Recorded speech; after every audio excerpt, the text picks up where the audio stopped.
Now let's get familiar with your traxxas radio system. Before you ever turn on your radio system, you must clear your frequency by making sure that no one else in the area is using the same channel as you. There are 6 possible channels, each numbered 1 through 6, and they are represented by 6 different colors. Look at the crystal plugged into the back of your transmitter to determine which of the channels your truck is operating on. There's a chart in your operating instructions that tells you which color is associated with each channel number. Our crystal is blue, so we're using channel 6. One very important rule to remember is to always turn the transmitter on before you turn on the receiver switch in the model. Then always turn the receiver switch off before you turn off the transmitter. This procedure will prevent the model from receiving a stray signal and running out of control.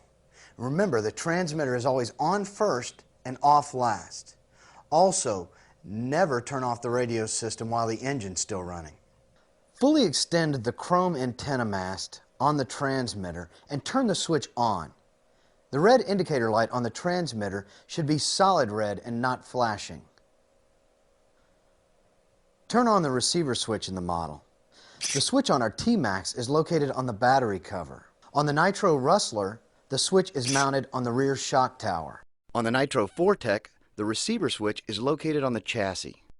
On your Revo model, the switch is located on the top of the receiver cover. Position the model so that the front wheels are off the ground.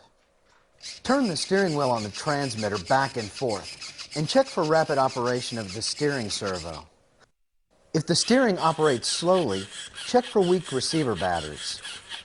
When looking down at the model, the front wheels should point straight ahead.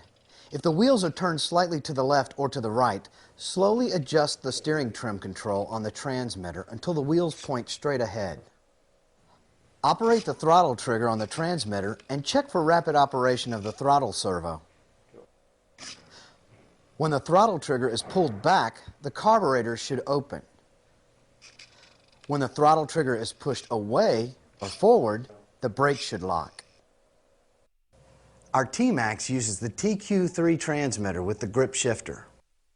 Operate the shift button on the transmitter. Check for rapid operation of the shifting servo. Push the shift button down for forward. The servo will push the transmission shift rod into the transmission. Push the shift button up for reverse, and the servo will pull the shift rod out of the transmission. Before each running session, it's a good idea to range test the radio system. Have a friend hold the model with the engine off. Make sure the antennas on both the model and the transmitter are fully extended. Operate the transmitter controls to make sure the radio system is working correctly. Walk away from the model with the transmitter until you reach the farthest distance you plan to operate the model. Operate the controls on the transmitter once again to verify the model responds correctly. Never operate the model if you observe any problem with the radio system.